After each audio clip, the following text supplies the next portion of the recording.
Hello again. We're continuing on with the World of Warcraft Chronicle Volume 1, the Winterskorn War. This is about the Vrykul and what happened to them basically after Loken kicked all of the beings afflicted with the Curse of Flesh out of Ulduar. A little bit at the beginning, some side note. Trogs and the origins of Uldaman. Following the war with the Old Gods, the Keepers used the Forge of Wills to create new Titan Forge to help them reshape the world. Yet their first designs proved too complex and overambitious.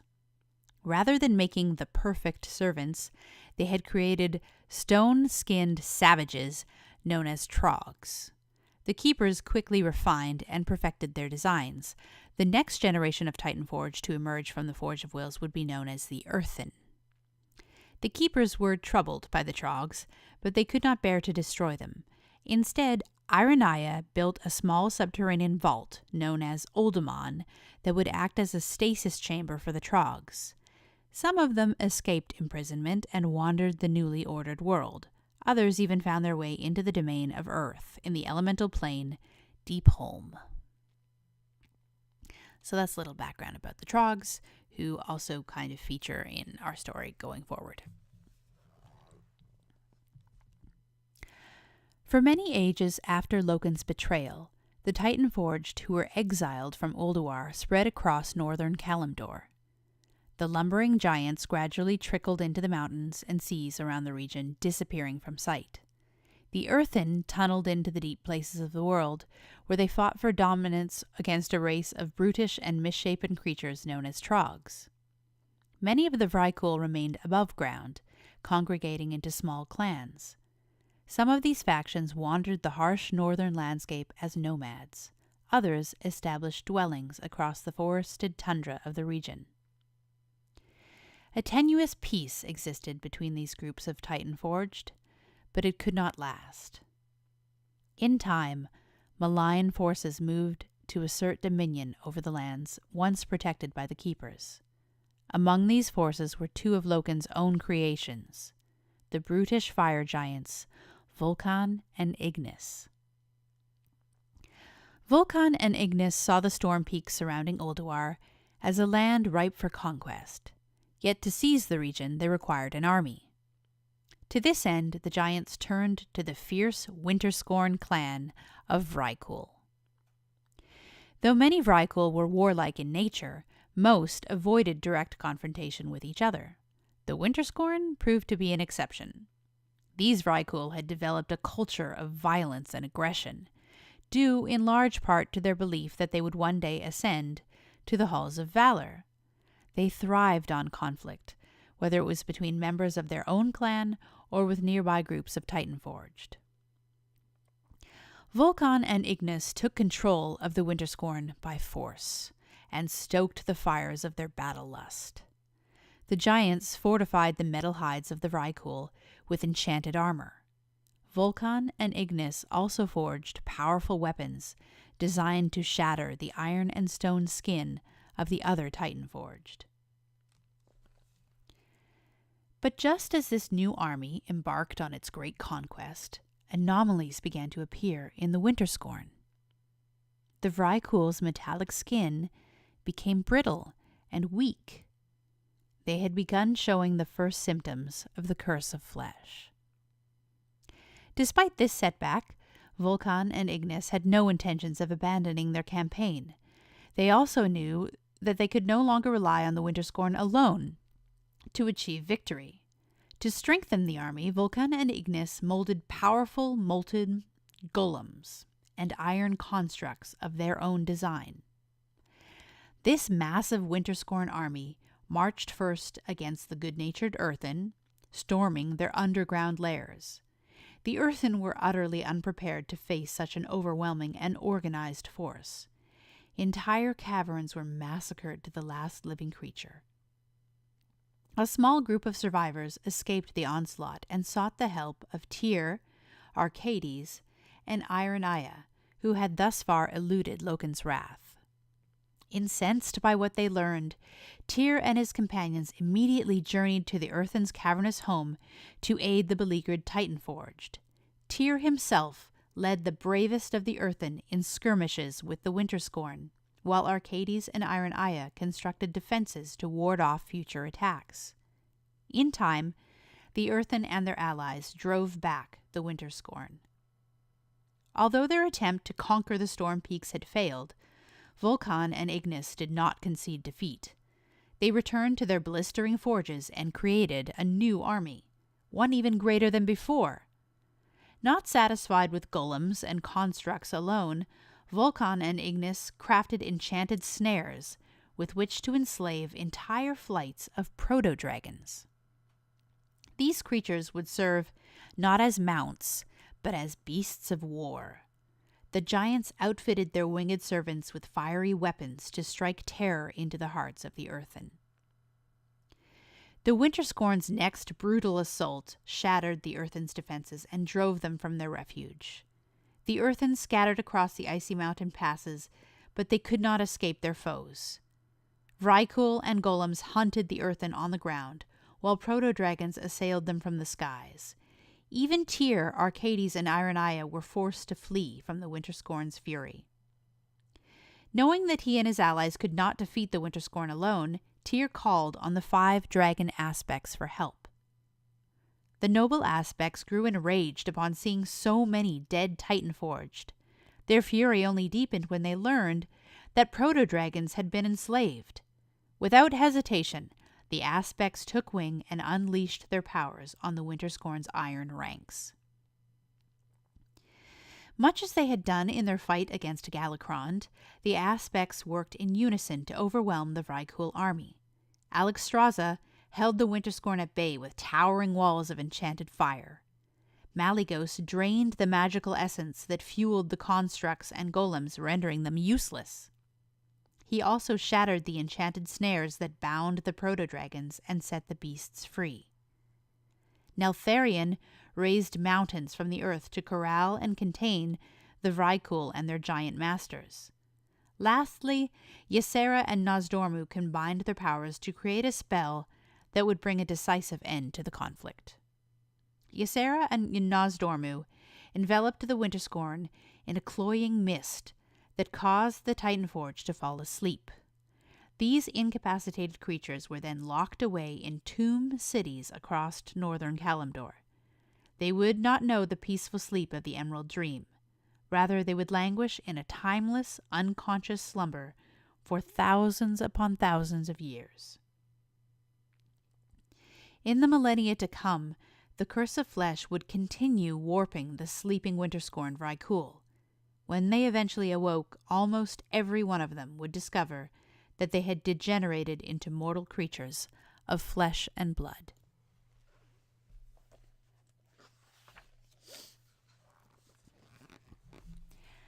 The Discs of Norgannon. With the Winterskorn defeated, Keeper Tyr at long last turned his attention to Loken. So long as Ulduar remained sealed off and the Titanforged were divided, more conflicts would arise. Tyr grimly concluded that unless he took action against Loken, Azeroth would spiral into an abyss of war and chaos. But overthrowing Loken would require years of preparation.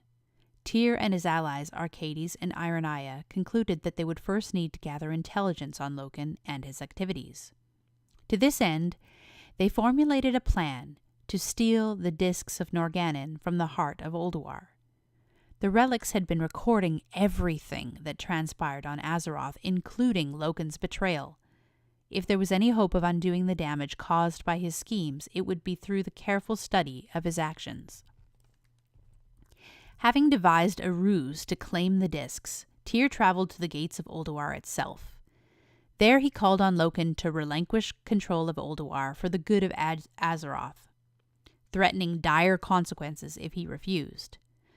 Loken emerged from the fortress to convince Tyr that less drastic measures would suffice. A fierce argument erupted between the two keepers, exactly as Tyr had hoped. While Loken was distracted, Arcades and Iron Aya infiltrated Ulduar and stole the Discs of Norgannon. Once they had secured the artifacts, Tyr and his companions escaped back into the icy crags and ridges of the storm peaks. They knew that Loken would soon hunt them down. Thus they prepared to journey south, where they hoped to find a refuge from which to plan their next move. Before setting out, Tyr and his allies gathered great numbers of Titanforged who dwelled around Ulduar, a large group of peaceful Vrykul afflicted by the curse of flesh. Most of the surviving earthen and many of the mechanomes agreed to take part in the journey. Tyr, Arcades, and Ironaya saw these Titanforged as innocent victims of Loken's treachery, and they promised to secure them a sanctuary before liberating Ulduar. The refugees traveled for many weeks, believing they had eluded Loken. When Loken learned that the discs of Norgannon were missing, panic seized him. If Tyr and his allies presented the artifacts to Algalon or the Pantheon, Loken's life would be forfeit. Out of desperation, he turned to the only creatures he knew were powerful enough to stop the mighty Tyr and recover the discs. Ancient Kithraxi monstrosities known as Zakaz and Kithix. I think. Zakaj and Kithix had served as the Black Empire's most ruthless and cunning Kithraxi generals.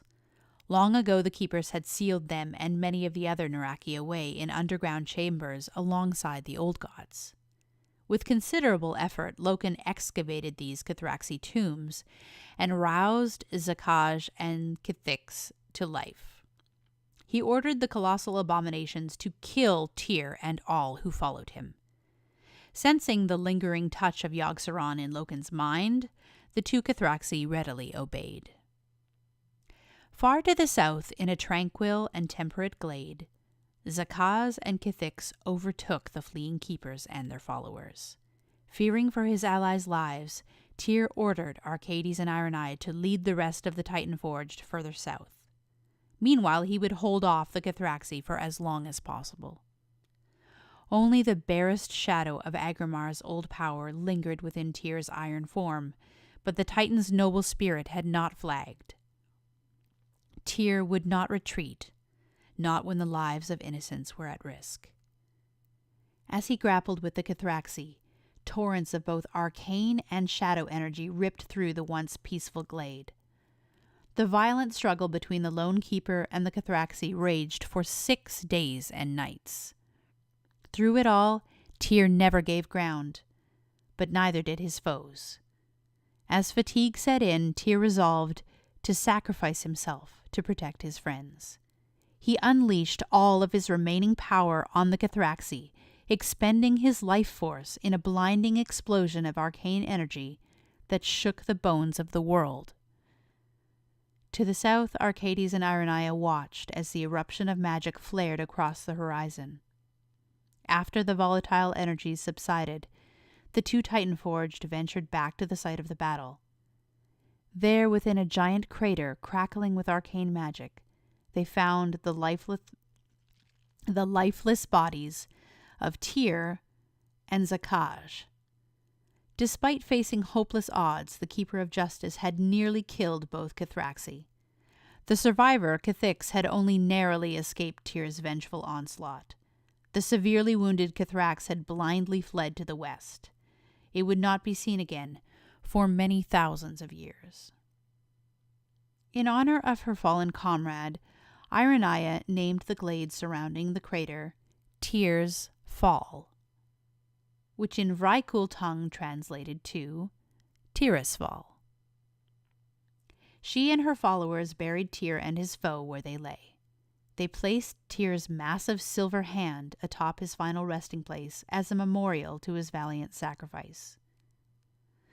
Although all of the refugees would carry on the story of Tyr's noble sacrifice, the Vrykul in particular felt compelled to do something more. They were so moved by the Keeper's deeds that they decided to settle at the battle site and stand vigil over Tyr's grave until the end of their days. Arcades and Ironaya honored the Vrykul's wishes to settle the land of Tirisfal. The Keeper and the Giantess continued south with the Earthen and Mechanomes in tow. They eventually stopped at the easternmost Titan-forged vault on Kalimdor, Uldaman. Arcades and Ironia expanded the site, carving out new chambers to hold the discs of Norgannon and vowing to protect the history of Azeroth with their lives, if need be. As the years passed, some of the Earthen exhibited signs of the Curse of Flesh. Many of these Titan-forged feared that the effects would only worsen. They asked to be placed in hibernation until a cure could one day be found. Arcades, promising to rouse them at some time in the future, agreed. He sealed his followers within Uldaman's vast subterranean vaults. The Mechanomes, however, remained awake. Even though they knew the curse would one day overtake them as well, they heroically vowed to watch over Uldaman and maintain its wondrous machineries. The mortals who would one day inhabit the area of Tirisfal would feel two conflicting energies emanating from the earth: the remaining spiritual essence of Keeper Tyr and that of his enemy, Zakaj. Some would tap into Tyr's energy. Others would become attuned to the Cathrax's dark aura.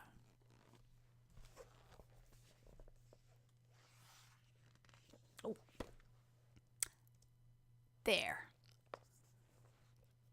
Tyr's massive silver hand and the Vrykul standing guard over his final resting place.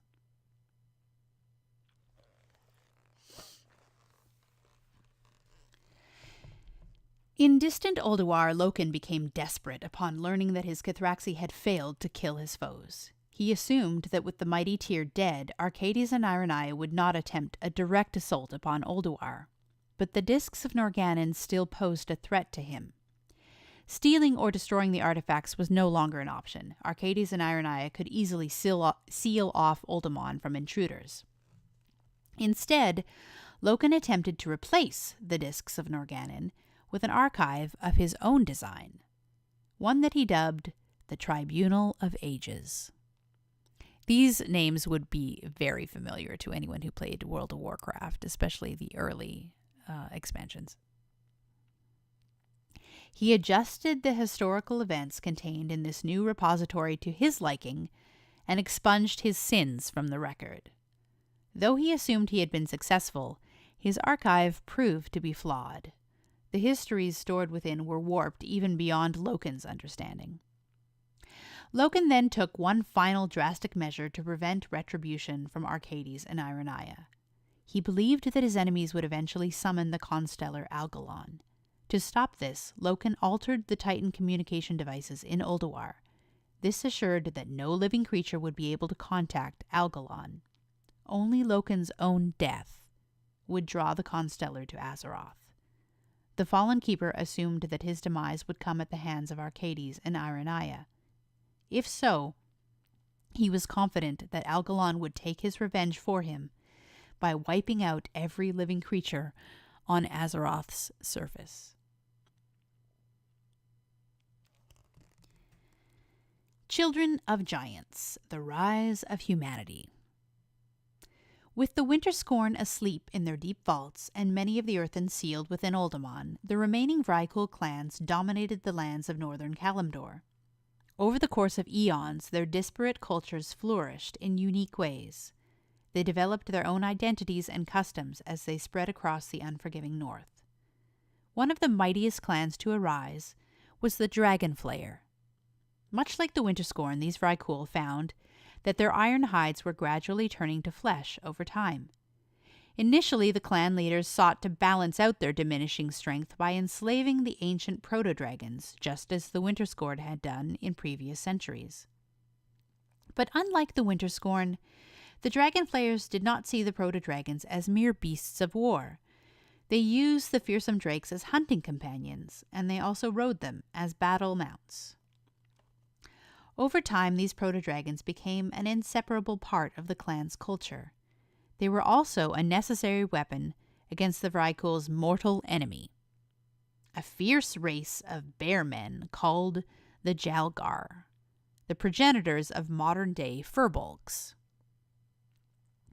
Under King Ymiron, I never know whether to pronounce the Y's or not. Ymirion? Euron? Under King Ymirion, the Dragonflayer clan finally gained the upper hand against its foes. In a coordinated offensive, the Vrykul attacked and drove the Jalgar into Kalimdor's lush central forests. Yet on the heels of this victory, tragedy struck. The Curse of Flesh took another turn. Dragonflayer women began giving birth to small, malformed children, a development that spread fear and superstition among the clan. Some of the Vrykul even blamed Ymirion for the affliction, but the king had his own belief about who was responsible. In his mind, the mythical keepers were behind the Curse of Flesh. Which is kind of right because it's Loken's fault, but it wasn't intentional, so definitely not the way he took it. The keepers, whom many Vrykul viewed as their godlike creators, had not been seen or heard from in generations. Ymirion convinced his people to renounce the silent and aloof keepers who had clearly abandoned them to the Curse of Flesh. He promised to unite all Vrykul under his banner. As his first decree, Ymirion ordered his followers to cleanse the clan by destroying all of the malformed infants. Many of the Dragonflayers obeyed Ymirion's brutal orders. Some, however, could not bring themselves to murder innocent children.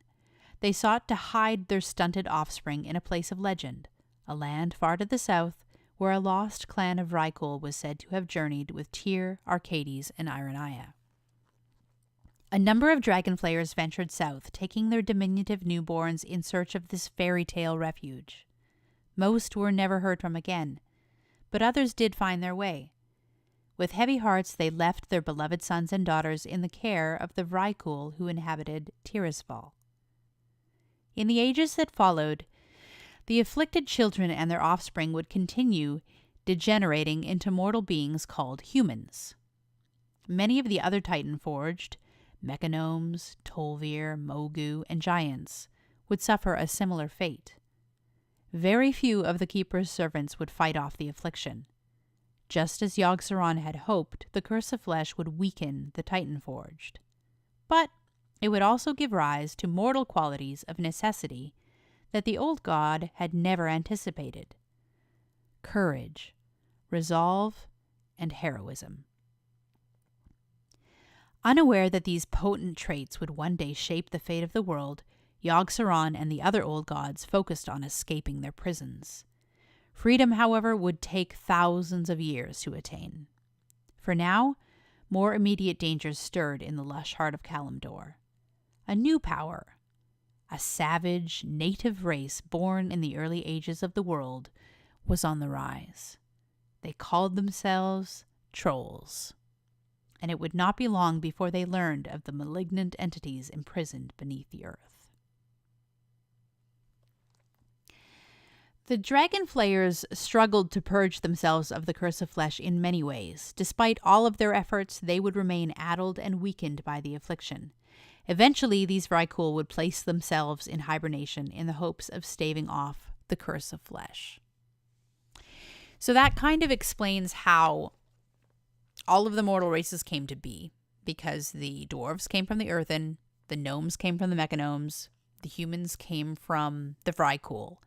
And it also explains why, as these different races grow up and expand, they don't run into their progenitors, because most of them are locked away in stasis chambers in Ulduar and Uldaman and all of these other places. And we only run into them when we go up into Northrend in the Wrath of the Lich King expansion. So next, we will visit the Trolls and find out about their history and where their story goes. But I'm going to call this one for now. Thanks for listening.